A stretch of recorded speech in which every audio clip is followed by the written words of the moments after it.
This applies to all situations. I mean, if there's a guy that comes in with back pain, we don't fix back pain.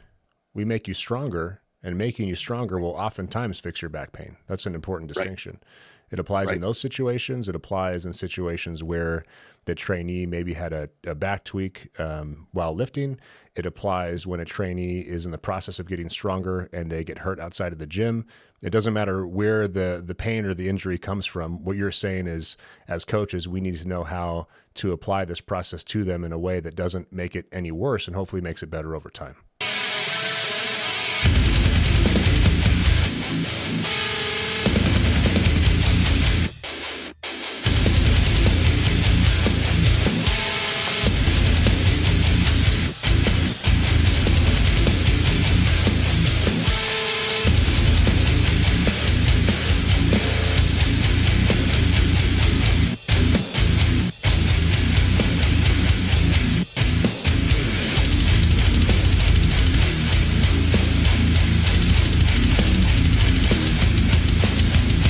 Welcome back. We've got our buddy Nick Delgadillo on the podcast again today. Nick and I just finished the Starting Strength Gyms conference. It was the second one that we've ever done. During the conference, Nick gave a presentation about rehab. So for those of you that are interested in learning how to address little nagging issues that pop up during training, if you just want to learn more about the topic, if you're a coach, an aspiring coach, this might be an informative discussion for you. So Nick, let's start with the context. What are we talking about here? Yeah, and you just made the big mistake, man. Because remember at the beginning of the talk, the first point I made was that we actually don't do rehab, right? Yeah, I was setting you up. We are.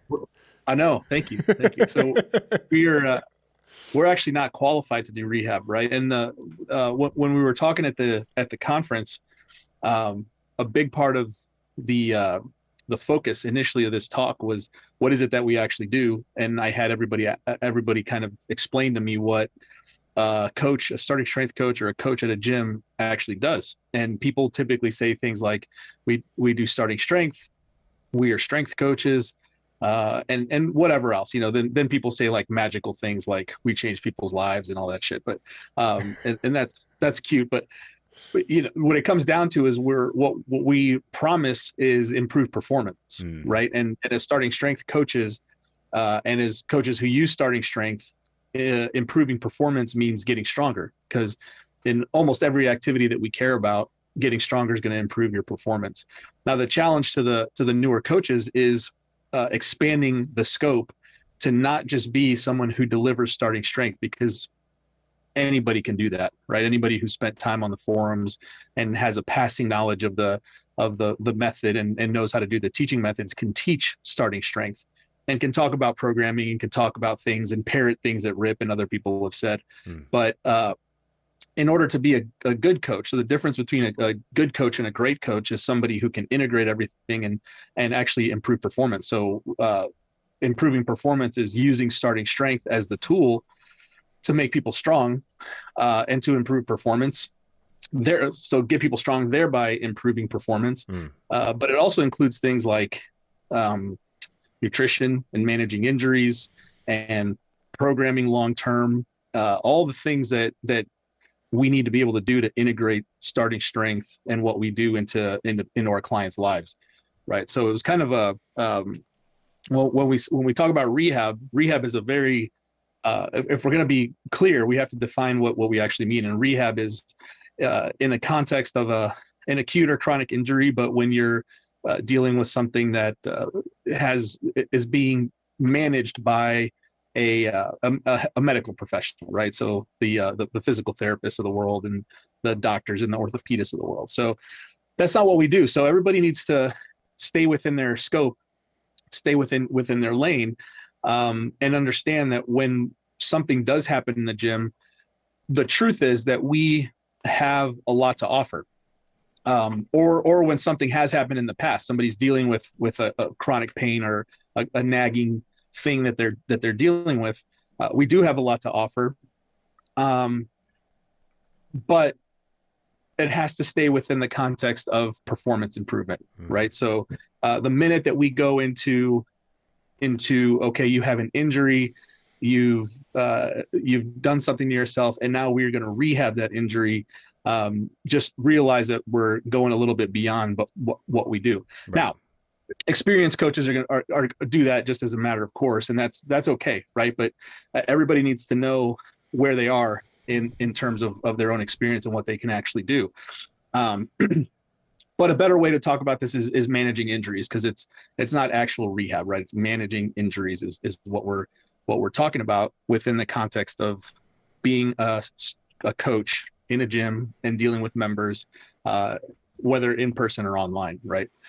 So, and just a quick point, Nick, sorry to interrupt your train of thought, but it occurs to me that even an experienced coach that might be getting into the realm of rehab, in quotes, might actually just be helping a trainee improve their performance while working around the injury, and doing so in a way that helps the injury improve over time. Is that a fair way to put it?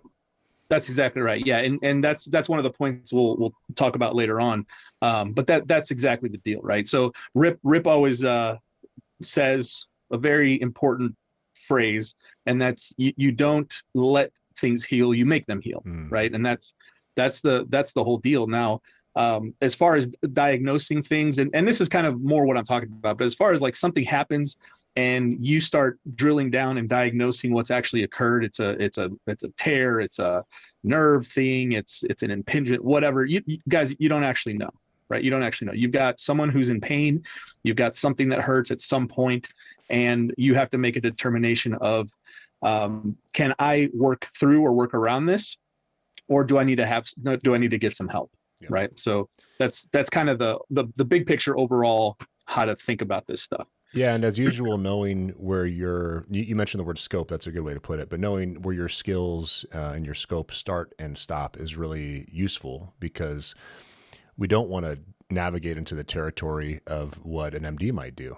We're not qualified for that, just as you said. So it's a matter, and this is something I'm going to ask you about later once you've outlined things for us, but I'm most curious to find out from your point of view what the line of delineation is between what a coach does versus what a medical professional does. And I want to make that really clear for all the coaches listening, especially because we have to be careful, not just from a liability point of view, but we have to know what we don't know. And that's one of the most important parts of being an effective coach. You mentioned what it takes to be a great coach versus a good coach. A great coach knows what they don't know and is careful not to tread into territory that might get them into trouble. Yeah, and ultimately all we have to offer, which it's not like a bad thing, right? It's not like the only thing we have to offer, but what we're offering and what we're guiding people through is a process. And the process could be getting strong. It could be getting strong plus improving body composition. It could be getting strong while dealing with an injury. So that in terms of something useful, you should look at managing an injury as a process, not as a if then situation, like a here's a problem, here's a solution, because it rarely, unless you're very experienced and you have the tools to be able to actually diagnose what's going on, which none of the people in the gyms right now do. It's always going to be a little bit of trial and error, and that's okay, right? So what people look for, especially when you have a member or a client who gets injured, they want some reassurance that you know what's happening, and they want some reassurance that you can give them a solution. And especially for the inexperienced coaches, you have to be careful about how you approach that, because what you will give them is a process, right? A process to continue training while managing the injury, while managing pain, while not making it worse. But you're not going to give them, I think you have this problem, this is the solution, and then go on. Now, in terms of what you get from a typical medical professional is exactly that, right? So you have a problem, you go in, my shoulder hurts, and you sit down, you talk to them for about a minute. They ask you if you smoke and some other irrelevant questions, and then they say, well, what are you doing? And then you say, well, I've been lifting weights 3 days a week. And then they say, okay, well, maybe don't lift weights anymore, or something like that, right? But that's exactly what's happened there. stretch 2 times a day, or whatever thing that person's experience, whatever thing that medical professional's experience dictates at that moment is what they'll say. But that's exactly what they've given you, right? Is they've given you an if then, like, if this is your problem, so do this, and then goodbye, and then collect the payment. So in terms of what we can offer, it's less clear at first, because that doctor doesn't have the answer either, right? He's just said something based on his intuition or his experience, which in a lot of cases is wrong, especially when it comes to orthopedic type stuff. But and especially if it's like your primary care physician. But what we have to offer is, okay, here's the thing, and here's my thing. So here's what you're dealing with, and then here's the thing that I'm good at. Now let's figure out how we can put these things together without making things worse, and potentially actually probably making them better. Right. And I think that's a long way to explain what the 2 primary differences are. Right. So typically you'll get the doctor will tell you what they think is going on, and they'll initially refer you to a physical therapist. And then pretty much everybody who's dealt with physical therapy knows what's going to happen once you get to physical therapy. You'll do some things that are mildly effective if or not effective at all. And then it'll stop hurting, maybe. And then you'll get back to training, or it won't stop hurting. And then you'll get an MRI, and then the MRI shows that you have all these horrific issues in the joint, or the, whatever part of your body's in question. And then what's the result? You're going to go to surgery, or you're going to do more physical therapy of some other kind. Right. So we fit into that process, or I'm sorry, we fit into that picture throughout that entire process. Right. So you as a coach, you have to, your members, your clients have to trust you. And you also have to deliver. You can't make them hurt more, and you have to be flexible enough. You have to have enough knowledge and enough foresight to be able to make adjustments to make things heal rather than let them heal. Right. So it sounds pretty simple, but it's actually really difficult to do in practice. Yeah, right? The integration part's tough. And I wanted to mention too that this applies to all situations. I mean, if there's a guy that comes in with back pain, we don't fix back pain.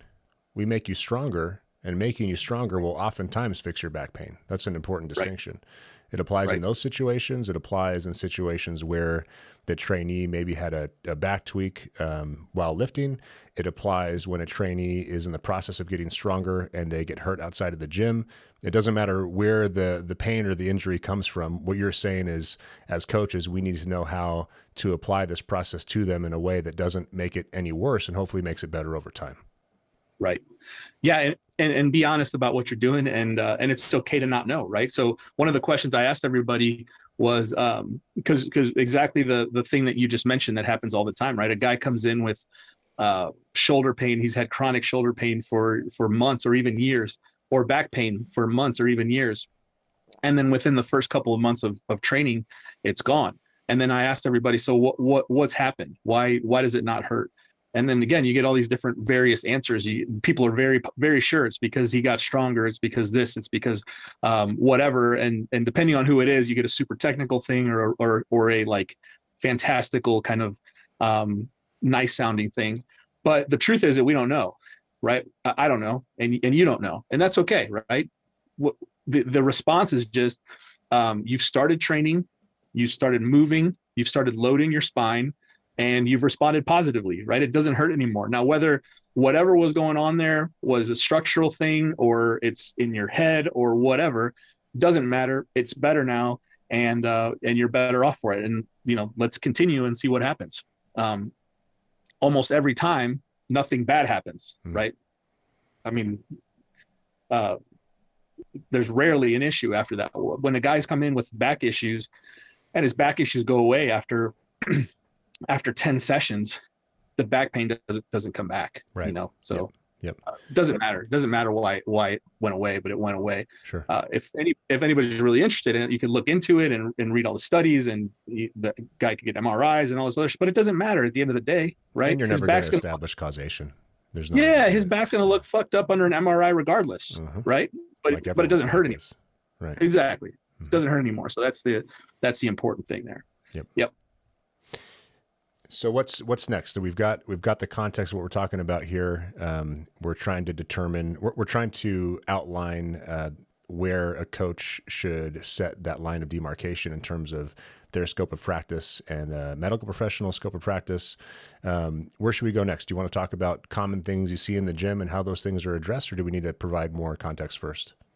Yeah, so it should be yeah, let's not talk specifics. And I don't know if you remember this, but just as predicted, right? So I said I don't want to go into specifics because as soon as you go into something specific, people latch onto it, right? Mm-hmm. And I talked about at the very end, I talked about one of the things that Will's had me do, and probably you too, the pause deadlifts from the top. And nobody asked hardly any questions the entire time. And then I brought up a specific lift that a specific coach and a therapist had a specific client do, me in this case, and I got like immediately 5 questions, like tell me, like how many reps, how much, like all these specific things, and that's not the point, right? Because it's going to vary. It's going to be sometimes you don't even have to go far in changing exercises and finding other things to do. So in the spirit of keeping this general and conceptual, you want to look at dealing with injuries, managing injuries, not as a rehab situation, which is essentially a medical situation. You want to look at it as a programming problem. Mm-hmm. So if you can think of it that way, as a programming problem and a performance problem, for us, it makes our job a little bit more clear, and it gives us a better path forward and how to proceed, right? Yep. So you kind of break people up into a few different categories. If they're weak, if they've never trained before, and they have pain and they have an injury, not an acute injury, but let's just say they have something that's been bothering for a long time. You probably don't have to do anything other than start training, right? It's the same way you would approach somebody who needs to gain weight or lose weight. Somebody who wants to play soccer or be a marathon runner. It doesn't matter. If you're weak, getting stronger usually tends to make everything better. So if they're untrained and they're a novice, your first step is going to be to do the novice linear progression, because that will fix problems. So that's the initial step in this process. So it's like almost everything we talk about follows that simple to complex thing, right? So people have a tendency when they learn about things in the rehab world to start assigning solutions to individual problems. And a lot of times you have to just zoom out and think to yourself, okay, this person's never squatted before. Like, let's see if they can squat. And if they can squat, have them squat. And if they can deadlift, have them deadlift and add 50 pounds to it and see if their pain goes away. And, we all know what happens typically that solves their issue, right? So first step is novice linear progression. That'll fix pre-existing issues that aren't a result of training because they've never trained before, right? And this is something we see all the time, by the way. I mean, knees, absolutely, backs, absolutely, shoulders, you name it. People come in and they can't believe it. They're stunned at how they're not in pain all of a sudden, and they were in pain 2.5 weeks ago, and it just took, like you said, 8-10 workouts. Yep. Yeah, I can't even remember how many clients, but there's a few specifics that I remember very well who were thinking, okay, I need to have surgery. And it's not something that like is super critical. They just have had shoulder pain for the last year or 2 years, and they're talking to their 4th therapist and their 5th orthopedic guy, and he's saying, well, our last option is surgery. Let's have surgery. And then you're like, well, and then I say, can you lift your arm over your head without it hurting? And they're like, yeah, okay, well, let's press for a little bit. Like, does it matter if you wait another 2 months to have the surgery? Because you've been in pain for 2 years, dude. And they're like, well, let's try it, and then 2 months later, they're like, I don't need to have surgery. It doesn't hurt anymore. Time and time again. Exactly. Yep. Exactly. You see it all the time. Yeah, and the next thing is pain, right? So I can't tell you, man, how many people I've gotten, refugees from other coaches and other organizations who tell me essentially that they've been told that their pain is in their head, and it's essentially imaginary, right? Now, I know how clients are, and I know that you'll say something and they'll understand something completely else.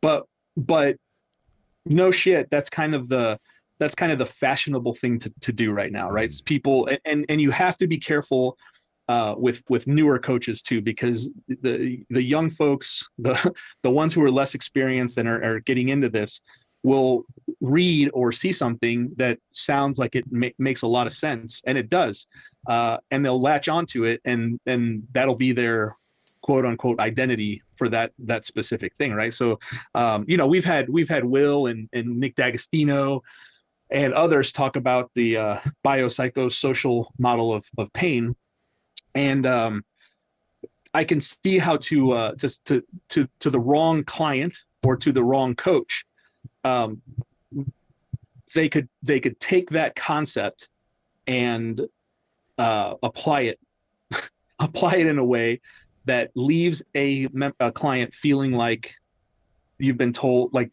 they've been told that they're just making it up, essentially, right? Yeah, and again, that's probably not what they were told, but that's what the client thinks, and whether they were told that or not, that was their perception, and whoever said that or whoever put that in their head fucked up. Yep. Right? So then I end up getting them, and I charge them money, and it's all good for me. But my point is that again, staying within your scope. Don't be a douchebag, right? So don't be the guy who learns something new, whether it's a new program or a new thing in pain science or a new thing in nutrition, and you just make that the thing that you always do and you always talk about, because you don't really understand it, is my point, right? So don't talk about things that you don't really understand. The pain issue is extremely complex, because it's not only like, it's not only a physical thing you experience, but it's tied to all kinds of shit, right? People who are in pain are in a bad mood. That's just the truth, and it affects a lot of different things in your life. So my point is that if somebody tells you they're in pain or they're experiencing pain, that is a real thing that they're experiencing, and you shouldn't you need to be careful about dismissing it, and then again, you lay out the process going forward. You present a process for working through or working around, and you don't try to explain things that you don't understand. Yep. Right.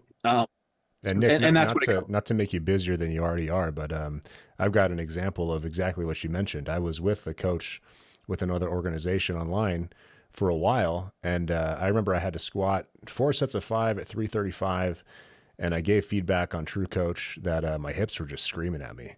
Yeah. And if something, people are different. Some people have something minor and they make it a big deal. Other Absolutely. people like that, especially guys that have been in martial arts a long time, kind of have been trained to just shut up. No one cares. No one wants to hear about it. Just keep driving forward. Right. So, I mean, if I bring something up, it's a problem, Right. And the response I got back was, "This isn't for everybody." and then I switched to you, and I started paying you money, and you came out for a visit, and you're like, "Oh, you're shoving your knees out too far." And then I stopped shoving my knees out too far, and it stopped. And it stopped hurting. So, fuck, man. Don't be a douchebag is a good phrase. Man, what a great way to live, right? Just don't be a douchebag. It's a great rule. Don't be an asshole. Don't be a douchebag. Probably not being a douchebag is more important than not being an asshole. Indeed. But yeah, man, you don't. Somebody tells you they're hurting. You can't take it as a personal offense, right? Especially if it's somebody who's paying you a bunch of money, which members at our gyms are paying a bunch of money. They expect some solutions. So you starting to explain things that you don't understand is a terrible idea, and instead offer the solution in the form of a process. What are we going to do about it? I don't know what's going on.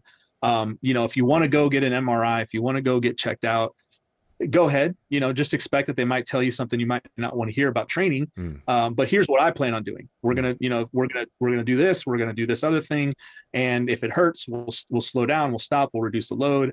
We'll try another exercise. But our job here is to get you stronger and get you performing better. And if not at the expense of everything else. We're gonna work around or through your pain and make it better, right? And the way you did that is exactly right from my point of view, because you're giving the member options. You're not saying this is the problem and this is the solution, because like you Right. said, we don't know. There's no way to know for sure. So don't be that sure, firstly. And then secondly, even if you've seen it a bunch of times before and you are pretty confident in what the answer is, the member is responsible for their decisions, and it should be their decision. Right. And your job is to help them make an informed decision. I think that's Right. an important distinction to make. Yeah, we always talk about being a consultant, right? And Mm-hmm. that's what you are. And by the way, that's what your doctor is too. He's a consultant, right? So your job is to help your member, your client, make a good decision that that takes into account all of your expertise and all the things that you know to help them in whatever it is you're working with them on, right? Mm-hmm. In our case, performance again, right? Yep. Yeah. So it doesn't matter if the tweak that the person is experiencing is real or perceived, right? Because you don't really know. Like, I mean, real or perceived is not, like, those aren't the opposites, right? But you know what I mean? Like, Sure. real, like something's actually damaged, or if they're just super uncomfortable, or a certain position or something is uncomfortable. People who have never done really hard things may experience even things like soreness as like crippling pain, right? I mean, that happens. There's all kinds of weird phenomena out there where people are just in constant pain, where you can't find anything actually wrong with them, right? Mm-hmm. So I mean, like, nothing mechanically, structurally wrong with them. But if they're feeling it, it's real, and that should be addressed Exactly. accordingly. Yeah. Exactly. That's exactly right. Yeah. So again, kind of bringing us back into the realm of what we can do in terms of programming. So what do you do, right? Somebody says now they're not weak, right? Or they're not untrained. So remember, going back to the first step is ask yourself, is the individual weak, or are they untrained, or are they trained? If they have a long way to go in terms of their strength level, you probably don't change anything. You just novice linear progression, 4 basic lifts, 5 basic lifts, and then progress them and make sure form is on point and all that stuff. If they experience a problem, during training, like they're actively training, they're getting stronger, or they're already strong, you've got to address it. Now, since this is a programming discussion, the first thing that you should ask yourself as a coach, and the first thing that the client needs to tell you, are the same things that you would ask if you are dealing with a programming issue, right? So a lift getting stuck, or failing a lift, or a lift starting to get really hard. First one is form, right? If you have a form issue, if you are collapsing at the bottom of the squat, if you're shoving your knees out too far, like you were doing, if you were doing some other weird thing one time, like your elbow was hurting really bad, and then you're like, it's been going on for months and something, and I looked at you deadlift, and I think you had straps on, and then you're like slamming the bar into the ground. I was like, Ray, stop slamming the bar into the ground. And then your wrist stopped hurting, or whatever was hurting, it stopped hurting. It was elbows. It was your elbow. Yeah. Yeah. So and you taught me something important, which now I've taught to a bunch of other coaches, which is when you use straps, don't set them up like a noose around your wrist. Oh, so right. that you can attach the bar to your body without a really tight grip. Because if you do that, the amount of tension that's added to your arm is clearly more than my tendons could bear, and that was pissing everything off. And so you had me change the way that I attached my straps, and then you had me lower my deadlifts a little more carefully. And I was going to switch to bumper plates. Someone had recommended that I switch to bumper plates, and you're like, no, don't do that. Just do this. And then that ended up working. My elbows are still fucked up, but at least I can deadlift. For other reasons, though. Oh yeah. From being a knucklehead. Yeah. But yeah, point is, if there's a form issue, that's the first thing you should look at, right? So somebody's knees start hurting and they're slamming into the bottom of the squat. Their knees are in a different spot every time they hit the bottom position. They're doing something goofy with their stance. They're doing something, the elbows are hurting. They're doing something goofy with the grip. That's the first thing you should address. Like, hard stop. Don't do anything else. Fix the technique first, because we talk about this all the time. Our job in coaching starting strength is efficiency, right? Efficiency of movement, efficiency of weight on the bar. So getting as much weight on the bar as possible. The secondary benefit is that efficiency is generally safer, right? Because your knees are moving the same way every time, your hips are moving the same way. It's reproducible. You're not experiencing a bunch of like rapid dynamic loading. And when you are, those are typically form issues. You're not controlling a position, you're not controlling a descent, you're not controlling something, and that's causing a problem. So it goes back to being a good coach, right? You have to know what's going on with your lifters and their lifts. You have to be able to identify proper positioning and proper movement, all the things that we evaluate in a starting strength coach. So that part should pretty much be taken care of. When somebody develops a tweak or a tweak occurs, start there. Figure out what the form issue is, if there is one, and then adjust it. Maybe you deload a little bit, just so if it's like a movement error, they can correct the movement pattern. But otherwise, you continue training, right? You fix the form error, continue training, and usually, if it's a form issue, it'll feel better right away, right? So, unless it's like a real chronic, like knee or hip tendonitis thing, it may still hurt, but it won't get worse, right? So, what you're looking for is that you're improving form, and then it stays about the same and then gradually gets better, or it gets better right away. If it's getting worse, then you've got to go to the next step, which is a little bit more it's a little bit more of a trial and error now, right? Yeah, Nick, let me give a couple of examples if you don't mind. Yeah, sure. No one's here to ask questions, by the way, so we're safe. And I'm not proposing solutions necessarily. I'm just going to outline the problem. So these are some things that I've experienced, and feel free to add wherever you see necessary. But people that have elbow pain, especially when they get to the bench press, like, oh man, my elbows they hurt. It's never the bench. It's always a squat. It's your squat grip. So watch a video we just did on the squat where I go into detail about how to make sure your grip is nice and narrow and you're extending your chest, squeezing your shoulder blades together, and carrying the weight on your back and on your elbows. When knees start to hurt, it's almost always knee slide. You know, you're not pinning your knees by the midpoint of the squat. They're slamming forward at the bottom, and it's pissing off your knee tendons. If your hips hurt, it's very often a stance width thing. For me, it was shoving my knees out too far. A good way to make sure you've got the knee angle correct is your toes have to be out at 35 degrees, and then you can point, and actually, Nick, you taught me this, and I've been using it ever since. You can point the inside of your kneecap at your big toe, and that's got to be in line during the whole rep of the squat. Shoulders, it's typically people not being disciplined on their bench setup, squeezing their shoulder blades together tight on the bench. And then neck, I see myself included because I've had chronic neck issues, and I've seen others tweak their neck on the press by throwing their head around when they're pushing the bar overhead. So pretend you've got a tennis ball under your chin, keep your head still, and then press without moving your head around. Those are a few of the major things I see kind of with each group of joints. Is there anything else I missed out there that are pretty common? Sometimes shoulder stuff with the bottom of the press, or that's aggravated by the bottom of the press, but it's usually all related to something going on in the squat grip. You know, the bicep tendons that like getting irritated up here, bars too low in the squat, or it's creeping down their back. You know, but all these things are just basic positional errors or movement errors that every coach needs to be able to fix, just on demand. And if you don't pay attention to them, they'll develop into these problems. Yeah, a good coach will solve this problem before it starts. Early, that's exactly right. Yep. Yeah, and that's not to say that things never happen, right? But you'll have less people. You know, I've walked in the gyms where everybody's elbows are hurting, and then and it's because everybody's grips are too wide, right? Because the solution is my elbows hurt, so let's go wider because that's gonna make my elbow feel better. It feels better when you get under the bar, but it actually makes the problem worse. Yeah, it doesn't feel better after the set. I did forget one though, and you taught me this as well. So I unfortunately practiced becoming a coach on my siblings, and I mildly injured them a couple times. So Jen, my sister, I was trying to get her stronger because she's had all these back problems. And if you recall, I couldn't see that I was having her set her back too hard in the deadlift, and she was overextending her spine.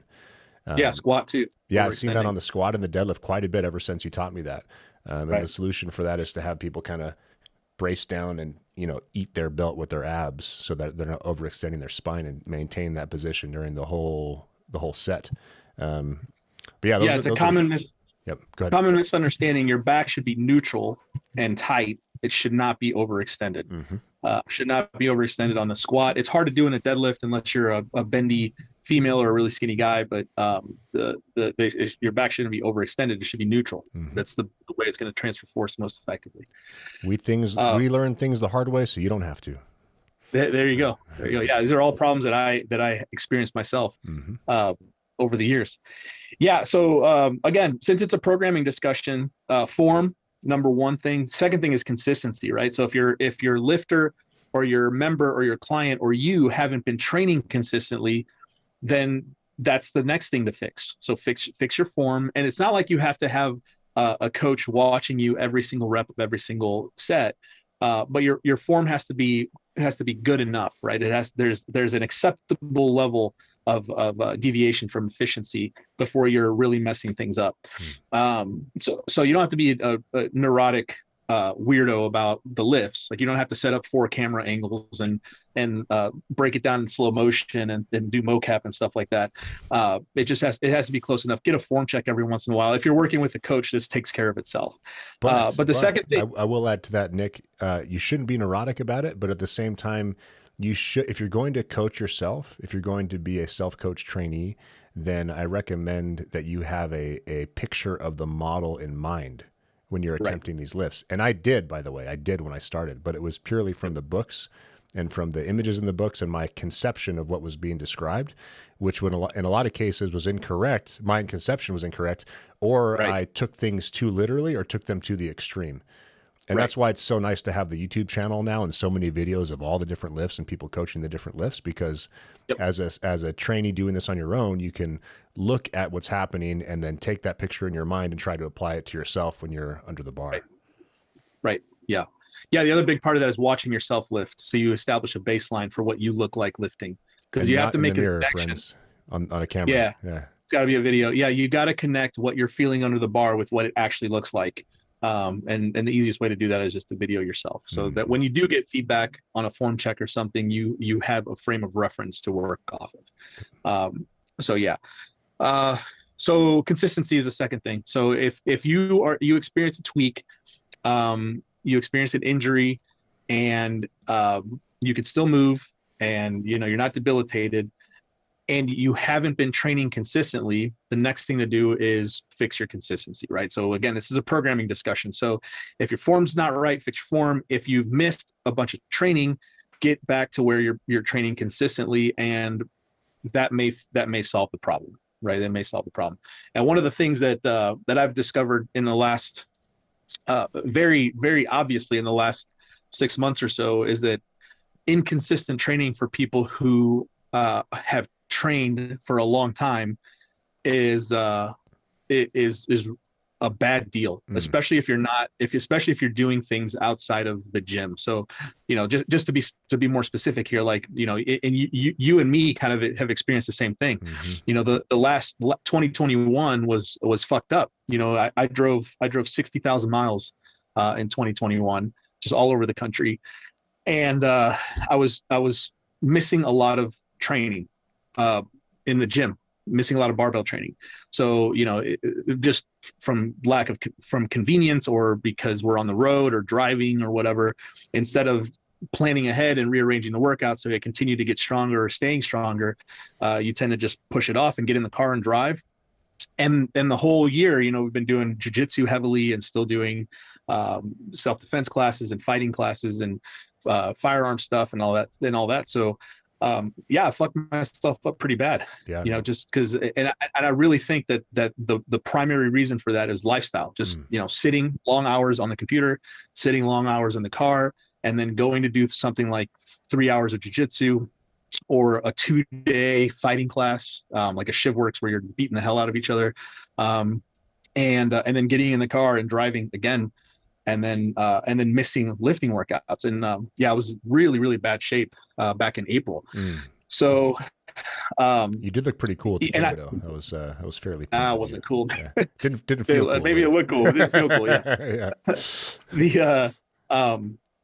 So I've seen that happen in the past to other guys. I never really connected the being relatively strong thing and then doing really, really hard shit and then being able to mess yourself up. It's kind of the same idea the way I look at it. It's kind of the same idea as if you've trained previously and you take a long layoff and then you come back, you can make yourself really sore, like bad sore. I mean, you've probably been there before, right? Where you really can't move without just like severe pain because everything just hurts so bad.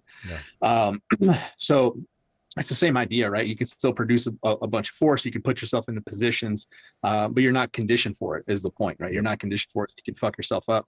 Yeah, so you've got to get your body adapted to the stress that you plan on applying to it on a regular basis. And if you're a big, strong guy and then you're taking 10 days off in between training sessions and you're trying to go heavy each training session, that's not going to go well.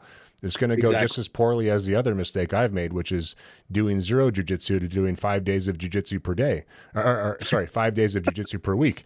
There's nothing wrong with doing 5 days of jujitsu per week, but you should probably start with a couple of days and then build up and prepare your body. Otherwise, you're going to pay the price for it, which I've done many times.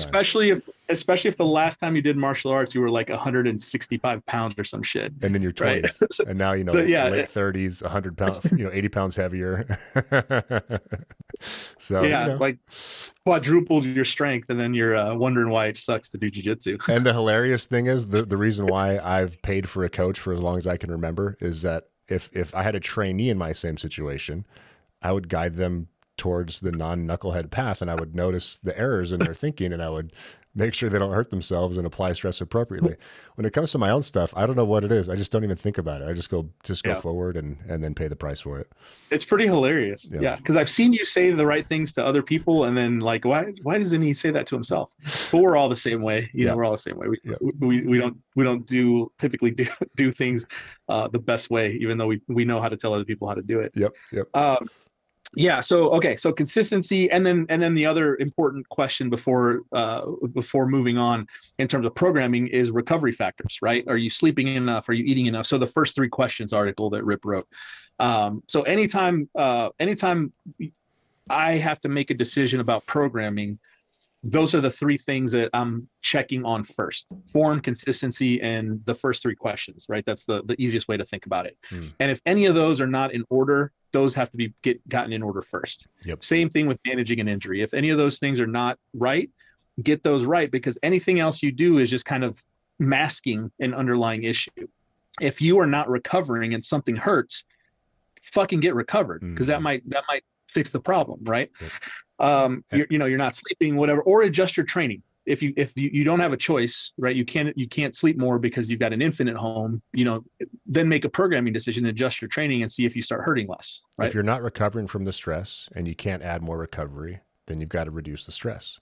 Exactly. And if you don't, you're going to hurt yourself. And so, for example, something, just to make an extreme example to prove the point or to make the point, we see people from time to time wanting to go on an extreme diet when they're in the process of getting stronger. So if you've gone through your LP, you're an intermediate, and all of a sudden you decide you're going to lose 20 pounds and you don't tell your coach, and you're at a massive caloric deficit every day, you're not definitely going to get hurt, but it certainly increases your chances. So these are all things to keep in mind as you're trying to figure out how best to continue to make progress while accomplishing the other things you need to accomplish in life. Exactly. Yep. Yeah. So I think that kind of covers the people who are untrained or weak, the people who have started training and potentially could just deal with their injury through form adjustment, a programming adjustment, or something like that. Now let's talk about an injury that is not the result of one of these things: weakness or some issue with programming, or some issue with recovery, or some issue with form. So, now you've got something that you've actually got. It's like a dude's back pops in the gym, right? Or you've tried to address somebody's knee pain with form and it's getting worse, or it hasn't gotten better, after a couple of weeks, or they're still complaining about it even. So now it's, now you're kind of dealing with an injury, and the decision now has to be, do you train through it or do you train around it? Okay. And up to this point, we've kind of just been dealing with training through, right? Training through something.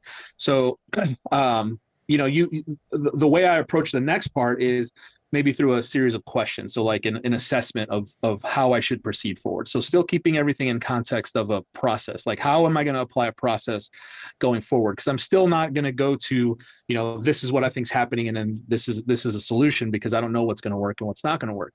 Um, so this process of trialing and error and assessing will help you build your experience a little bit better, so you'll be a little bit more accurate the more often you do this, right? So the more times you've seen somebody with bad knees, the better your decisions are going to be. But it's, again, just it parallels so nicely with just regular programming stuff. The more times you've dealt with something, the better you get at it. So the questions you want to kind of ask yourself, whether you're a lifter or you're a coach, is so of yourself or of your trainee, is when does it hurt? So does it hurt in the gym? Does it hurt when you're lifting, or does it hurt outside the gym? Is it always hurting, or is it just hurting when you're lifting? If it's only hurting when you're lifting, during what lift is it, right? These are all, like, this is so obvious, but people fail to ask these simple questions to decide like what I should do next. Because if it hurts during the squat but it doesn't hurt during the deadlift, that's a great thing to know, right? Because why stop deadlifting heavy if it doesn't hurt to deadlift? Make an adjustment somewhere in the squat. And it doesn't even mean you have to go lighter on the squat. You'll make an adjustment some other way. If it hurts to press but it doesn't hurt to bench, keep benching, right? And so on. So what lift makes it hurt? Does it hurt inside the gym or outside the gym? Is it a sharp pain, or is it adult? Like, is it a constant ache? That's good to know, right? If it's a sharp pain, when does it occur? At what position does it occur? When is it? When you unrack the bar? Is it when you're going down? Is it when you're coming up?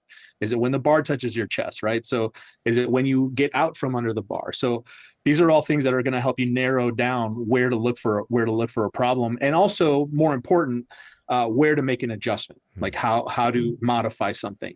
So again, it shouldn't be like the typical traditional way that we have dealt with a pain or an injury or something, is to immediately deload and run it back up, right? So essentially going back to what I was talking about before, which is a programming issue in terms of going back, working on form, and coming back up and running it back up. But what happens in those instances, if it's actually a problem, is you experience pain in whatever.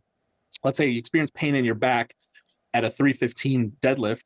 So let's say, okay, well, it hurts at 315. Let's go down to 245 and then run it back up at 5 pounds at a time. Every single time. What happens at 315? The guy's back hurts again, right? So there's in that instance, it's probably load dependent. Like, a certain load threshold starts to make whatever's going on hurt or irritates it or whatever. So it's generally not a good idea to just deload and start doing a bunch of reps. Like, everybody loves, and this goes back into the specifics thing. Like, people heard of the STAR rehab because it's super effective for like a muscle belly tear, and it's, the STAR rehab has become the rehab protocol for everything. So people just instinctively do STAR rehab for all kinds of shit that it's not designed to be used for, that it's not even effective for, that it may actually be detrimental for, right? So like, and I've seen people do that all the time. So the weight threshold point, Nick, is interesting, because going back to the point about psychology, there are some weight threshold issues that are purely in people's heads. They just have a fear of the extra plate.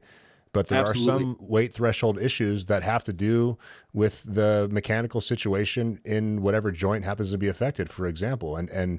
Right. I know this because I've trialed and errored it myself, and I just ran my very last trial. And I don't know what to do from here other than get surgery. But my right shoulder was separated when I was younger. And whenever I get to kind of, mid 200s on the bench for sets across, the damn thing always starts to act up.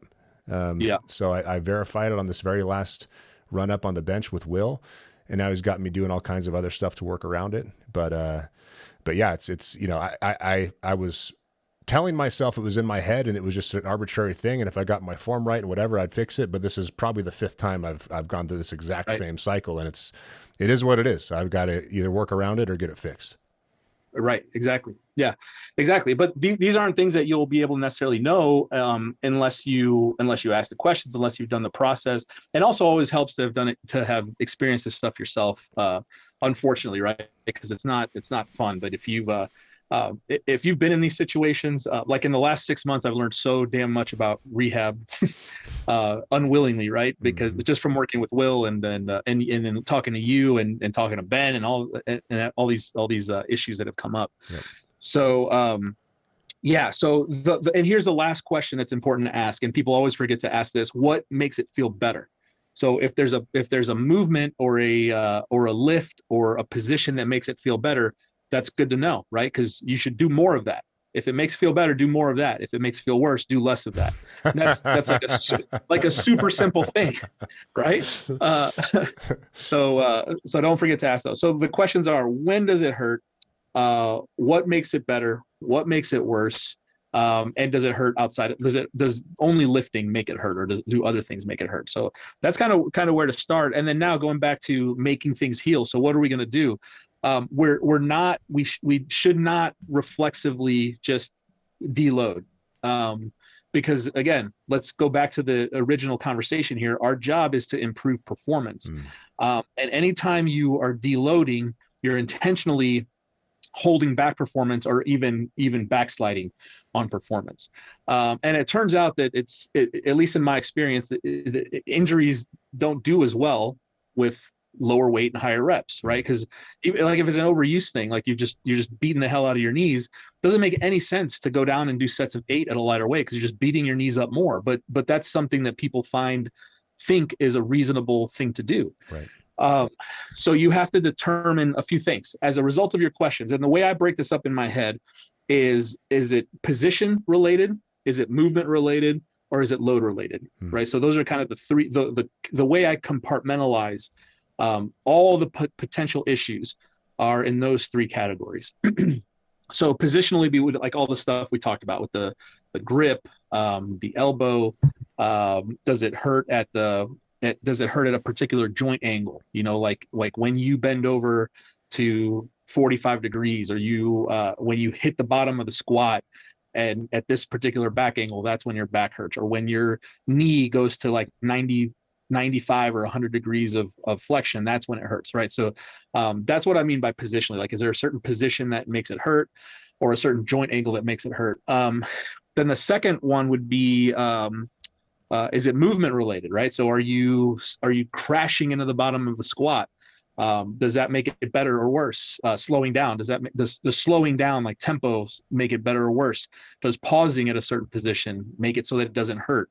Does like shortening the range of motion, like if it hurts at the bottom of the bench press, like maybe doing a partial just a couple of inches off your chest, does that make it feel better? Or does that at least make it not hurt, right? So what I'm looking for is ways to continue loading, continue adding weight to the bar, while working around whatever's going on, right? So figuring out a way to work around it, and then slowly working back into the full range of motion if you can. Right. So if you've got like an issue with an elbow or with a shoulder in the bench press, and you can have somebody bench, like 4 inches off their chest, go ahead and load that fucking thing up. Right. And then over time, bring it down a little bit, and then load that up, and then bring it down a little bit more, see how far you can go.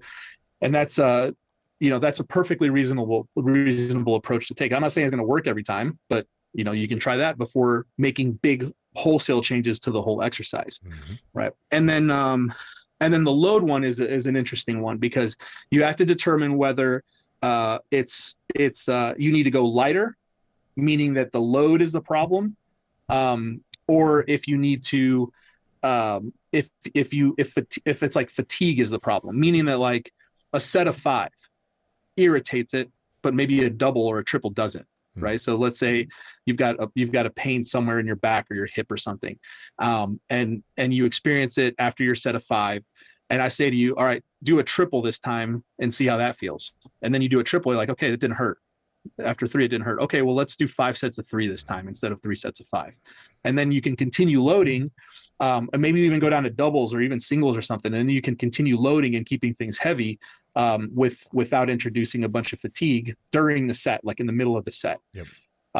So these are all just ways to not reflexively deload, because that's the wrong approach. Figure out a way to keep going heavy. You're probably safe taking reps away and bumping the weight way up, and then seeing what happens. Yep. And all that before you start looking for different exercises to do. Yep. So the last kind of intervention in the program would be exercise selection. Find different exercises. If the low bar squat irritates the thing, whatever's going on in your hip or your low back, see if a high bar squat makes it not hurt. See if a safety squat bar makes it not hurt.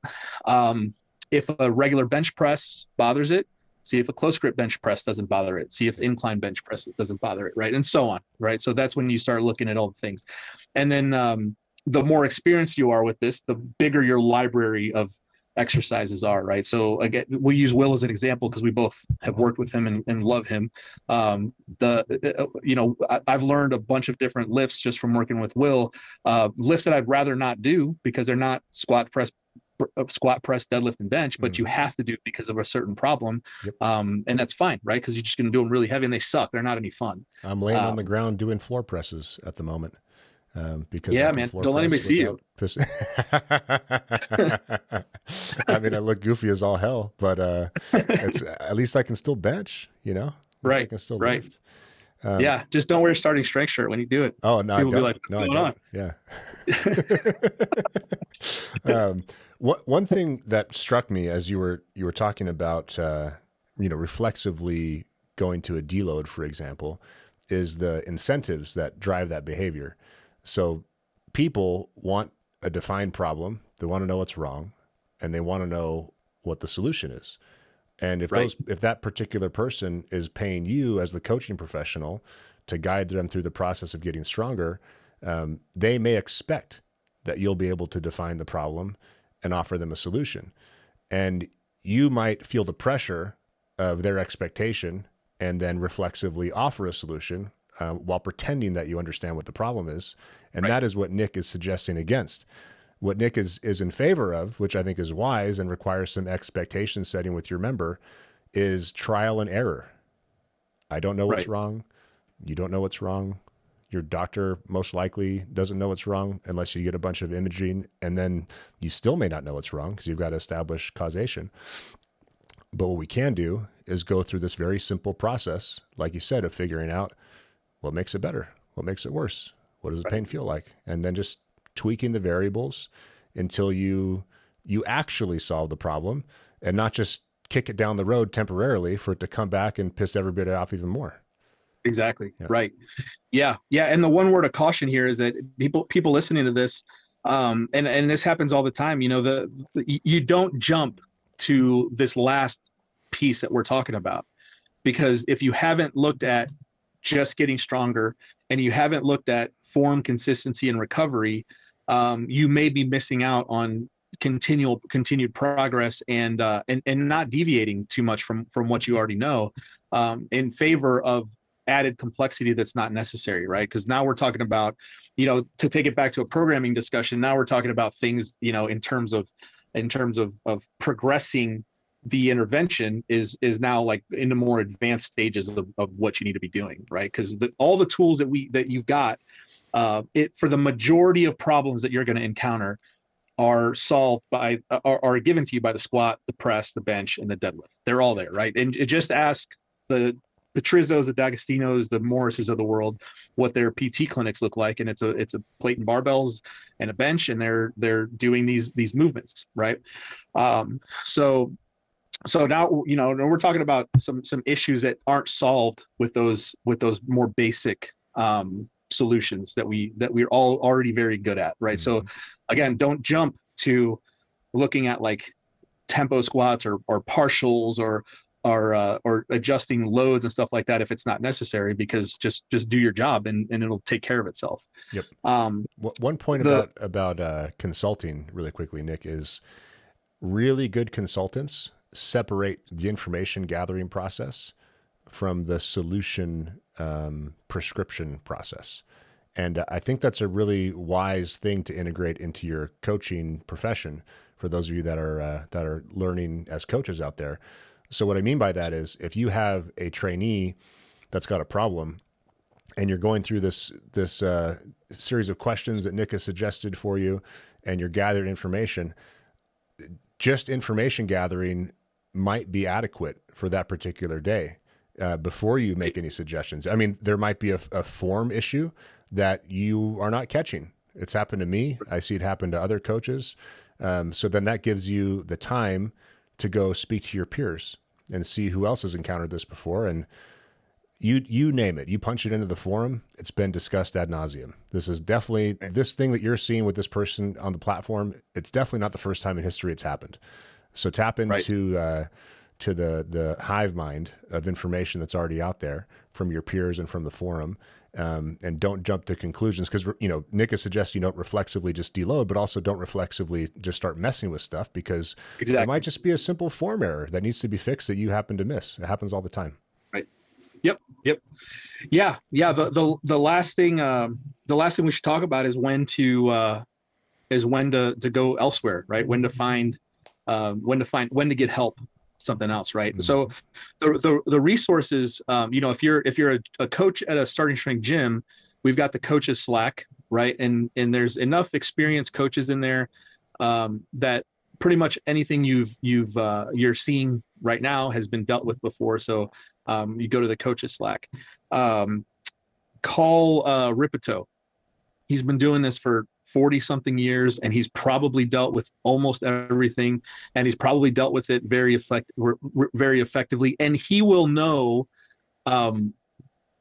he'll know when it's something you can deal with, or something that you should ask somebody else help for. So don't be afraid to call him. Quit fucking being scared of Rip. Just pick up the phone and call the gym. He's there, and he loves to talk on the phone. So especially if you're a coach, you guys, like, just listening to this, probably don't want to just call him and start talking to him.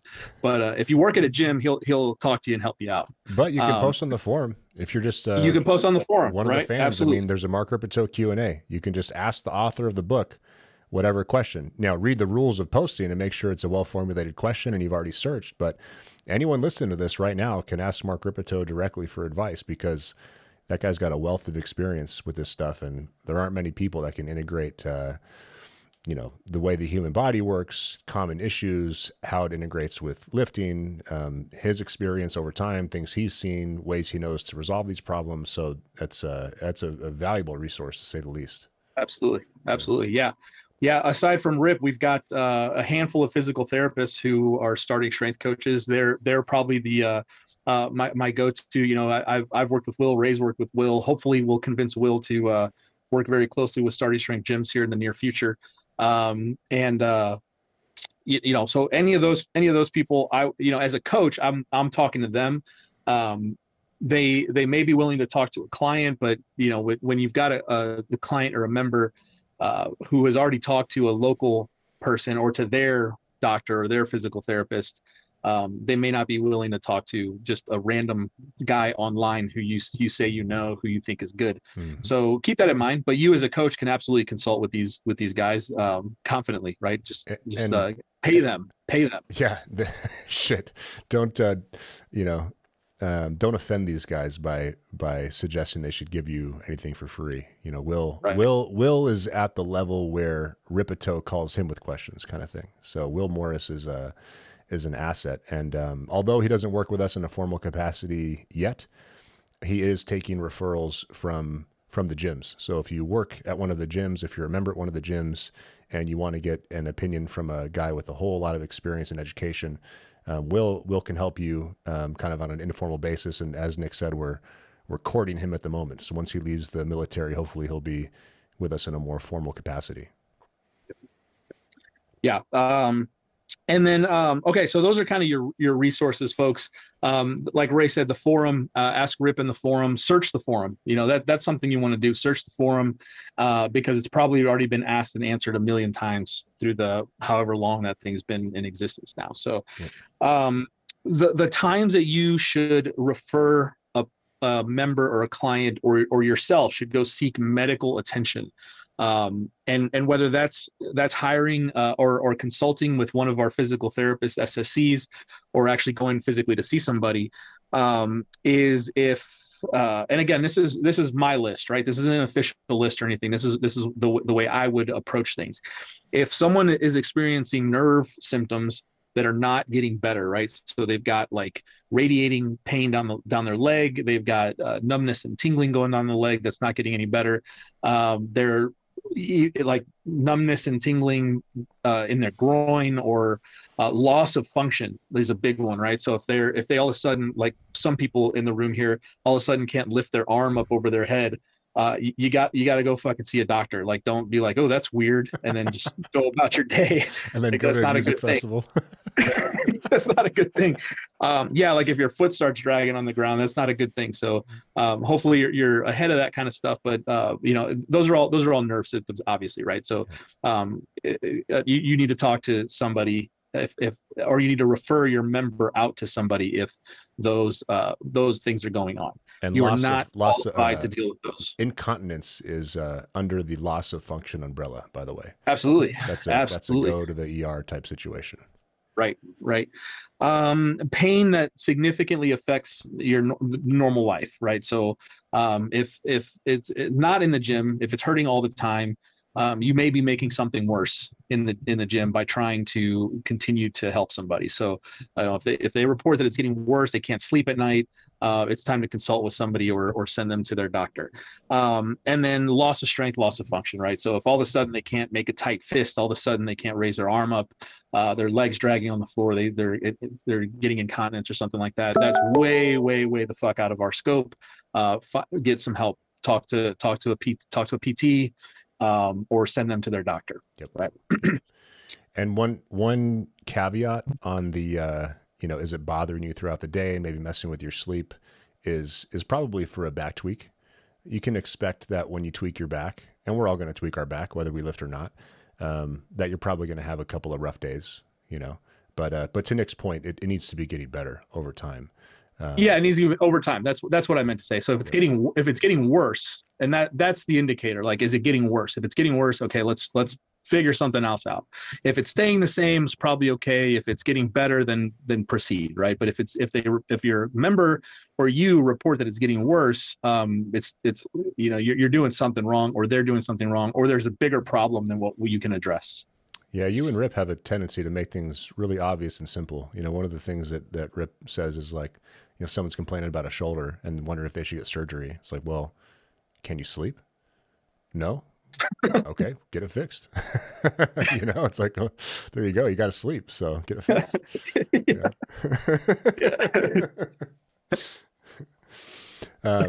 I think that's all I wanted to cover.